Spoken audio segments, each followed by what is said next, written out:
Les hauts lieux d'Israël.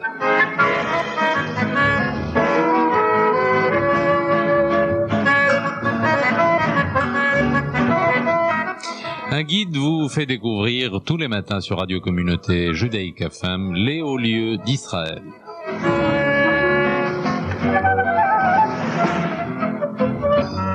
Alors nous allons consacrer cette journée à la visite du lac de Tibériade et non pas de Tibériade, puisque nous allons consacrer un autre épisode à Tibériade, à la ville de Tibériade, avec une visite d'un certain nombre de tombeaux dans celui de Maïmonide.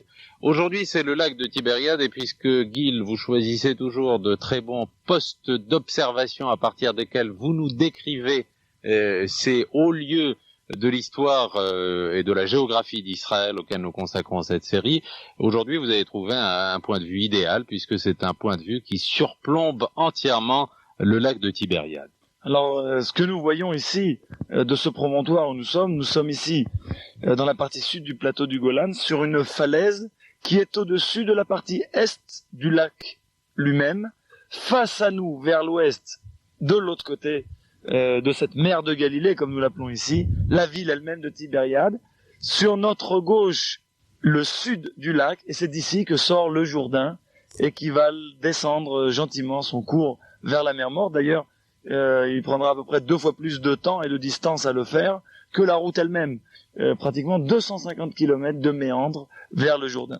Derrière nous, donc, et cette fois-ci avec le vent dans le dos, parce que vous remarquez qu'il y a un vent très très fort là où nous sommes, un canon russe qui était posé ici. Nous sommes sur une des 107 positions syriennes qui datent de la veille de la guerre des 6 jours. Les Syriens, depuis la création de l'État d'Israël, avaient pris position sur ce plateau d'Igolan qui domine le lac de Tibériade. Et là, il est bon de se rappeler l'importance du lac. Le lac de Tibériade, c'est pour l'État d'Israël son principal réservoir d'eau douce, le principal réservoir d'eau du pays.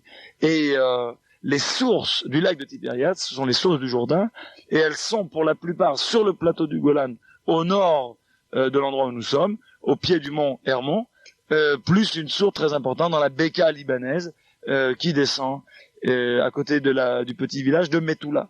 Et en 1963, les Syriens ont décidé, dans un premier temps en secret, de détourner toutes les sources d'eau sur ce plateau où nous sommes pour assécher le superbe lac que vous voyez là, qui est pour nous notre réservoir naturel. Et ça a créé de grands problèmes. En Israël, on a pris en 64 une décision lourde mais difficile, financièrement très lourde, la construction de la conduite d'eau nationale qui part d'ici. Et je vous rappelle que ce lac se trouve à 200 mètres sous le niveau des mers, et donc il faut grimper la Galilée qui est face à nous, là où vous voyez en face Tibériade, et ensuite par un canal et par tunnel souterrain ensuite, nous descendons et nous approvisionnons toute la région côtière d'Israël, Tel Aviv, Beersheva et même Sde-Boker, le kibbutz de Ben Gurion, au fin fond du Negev, par cette eau pure qui vient de la Galilée. Alors, on tente un peu une gageure à travers cette série, c'est d'arpenter radiophoniquement ce qui ne s'est peut-être jamais fait, parce qu'on essaye en même temps de visualiser les choses. Je ne sais pas si on y arrive, mais avec la passion qui vous habite, Gil, je suis sûr qu'il y a beaucoup de choses qui passent. Le lac de Tibériade n'est pas un lieu chargé d'histoire pour les Juifs, il l'est pour les catholiques, puisqu'il y a une histoire pour les catholiques. Cette fois-ci, permettez-moi de nuancer. Effectivement, nous voyons à nos pieds ici, on les voit même très bien, un tout petit peu de brume au fond vers Capharnaüm, on voit les hauts lieux de la chrétienté. À vrai dire, proche d'ici, à quelques kilomètres de Tibériade, se trouve la cité de Nazareth. C'est là que Jésus de Galilée a grandi après être né à Bethléem, proche de Jérusalem. À l'âge de 16 ou 19 ans, selon les différentes thèses, il est chassé de la ville et il vient au bord du lac et il va s'installer chez les pêcheurs. C'est un certain Simon que plus tard on dénommera dans les évangiles Pierre et qui va recevoir ici même, là où vous voyez l'endroit, ce que les chrétiens dénommeront la chrétienté. Autrement dit, la primauté de Pierre. Il devient, lui, comme le texte dira, tu es Pierre et de cette pierre tu bâtiras mon église. Jésus va partir. Cette pierre, je bâtirai moi. Je bâtirai sur cette pierre, je bâtirai une église. Jésus va ensuite partir d'ici, va longer le pourtour du lac sans rentrer dans la ville de Tibériade, qui était une ville sainte pour les Juifs, et en chemin, il va rencontrer cette jeune fille qui exerçait un des plus anciens métiers du monde, qui vient de Migdal, le petit village que nous voyons en face, à côté de la ville de Tibériade, et elle s'appelait Myriam de Migdal, Maria Magdalena, Marie-Madeleine, et elle va faire vœu de chasteté, elle va devenir une femme pure, et elle va accompagner Jésus tout au long de sa vie. Ensuite, ils vont descendre ce chemin que nous avons pris nous-mêmes pour arriver ici, et pour nos auditeurs, permettez-moi quand même d'expliquer où nous sommes. Si on vient de Tibériade, d'où qu'on soit, alors on contourne le lac par le sud, et lorsqu'on arrive à l'embranchement de Ramat Gader, là où il y a ce superbe site et ces fermes de crocodiles et auxquelles nous consacrons une émission, eh ben on prend cette petite route qui monte ici. Ceux qui ont un peu le vertige, je vous conseille de prendre la route du Kibbutz En-Gev et d'arriver directement sur le site du canon de Mevorama où nous sommes.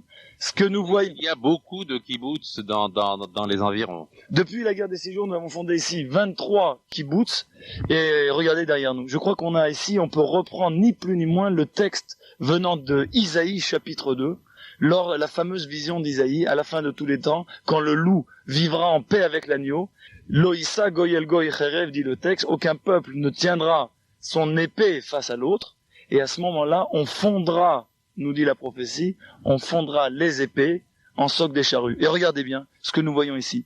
Par ce fameux pont que vous venez voir qui est en train de donner l'irrigation à un terrain d'une 15aine d'hectares, c'est un pont d'irrigation qui est presque symboliquement, qui a été fondu dans le métal du canon, des canons qui se trouvaient ici. Et je crois que c'était presque la vision apocalyptique du plateau du Golan, qui a d'ailleurs, comme vous savez, ce plateau qui a été annexé, puisqu'aujourd'hui nous assurons le contrôle de toutes les eaux d'Israël de par cet endroit-là. Aujourd'hui, c'est une vision paisible d'agriculture, plus de guerre sur ce plateau.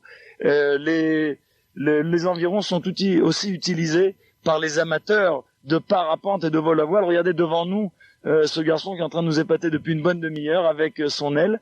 Comme nous sommes ici face à un courant ascendant très très fort, des amateurs du monde entier viennent pour ces courants ascendants. Et je rappelle à nos amis qui aiment les oiseaux que plus de 85% des oiseaux migrateurs du monde entier passent par cette faille afro-asiatique qu'on appelle au Liban Beka et qu'on appelle vallée du Jourdain en hébreu.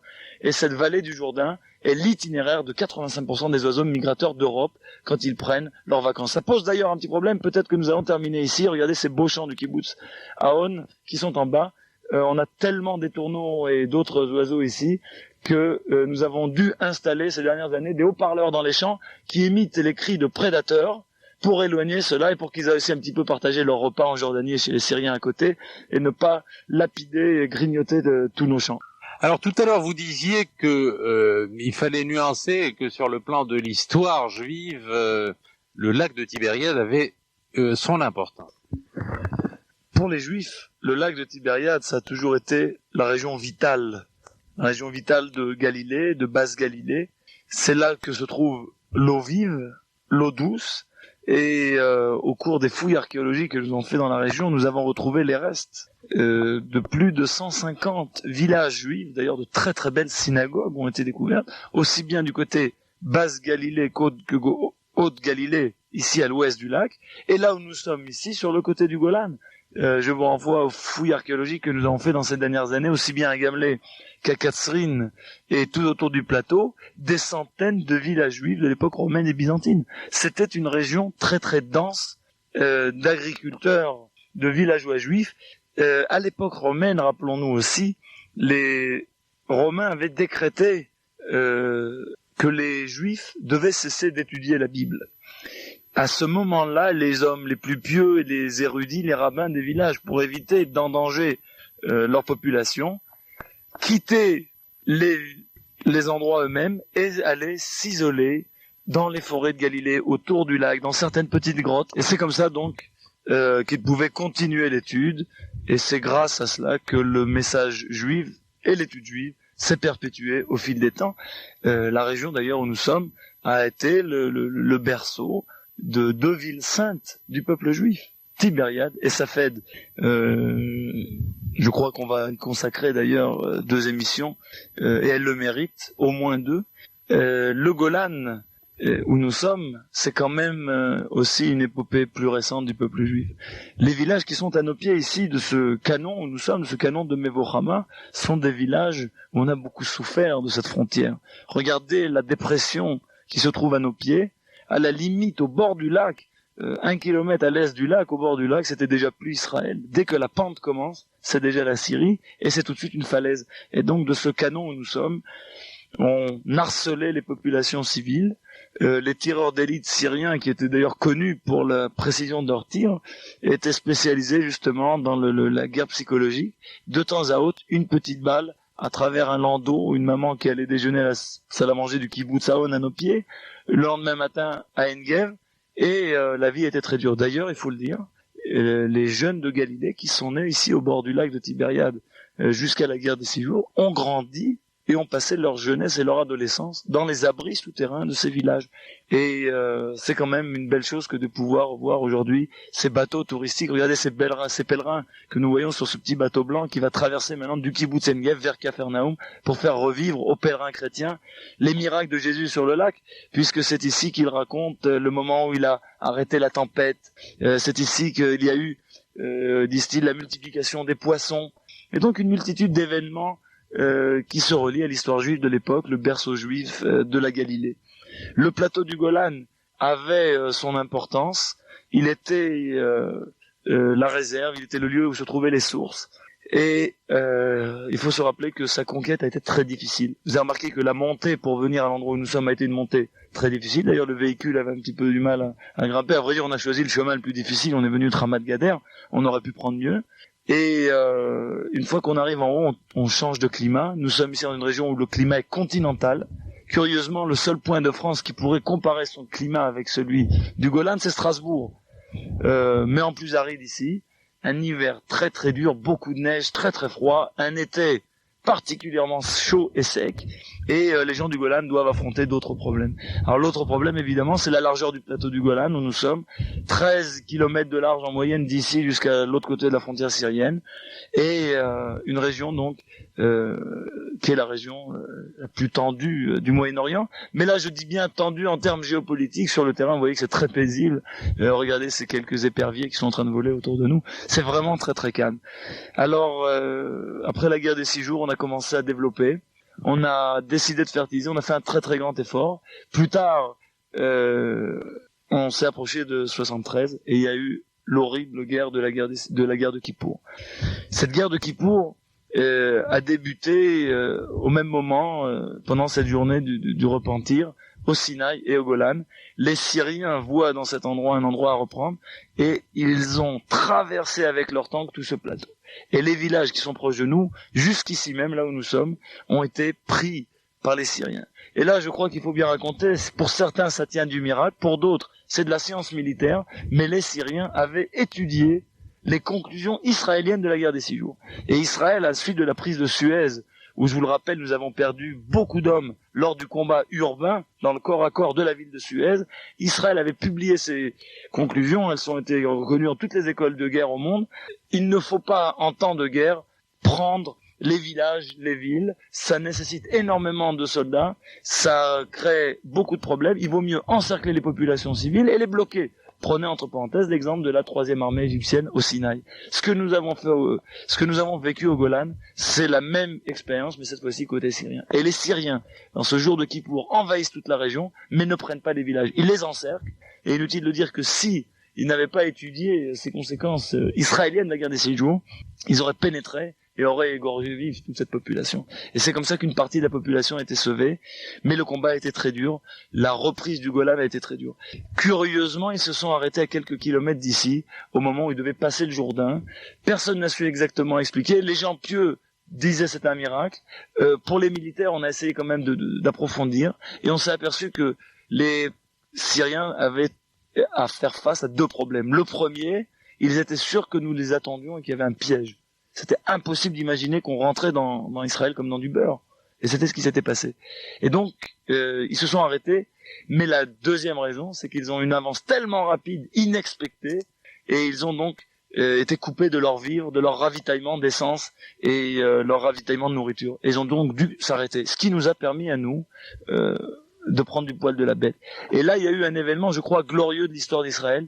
Raphaël Ethan, qui deviendra plus tard chef d'état-major, a réussi à traverser avec son état-major du commandement nord, les lignes et a rejoint proche du site de Gamleh le site de Nafar, et dans un bunker souterrain à l'intérieur des lignes syriennes, il a commandé la contre-bataille, la contre-attaque contre les Syriens.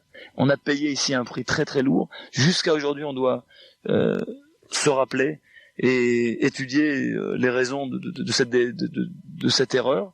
Mais en tout cas, on a réussi à récupérer le Golan et à reprendre contrôle d'une région qui est vitale pour la terre d'Israël.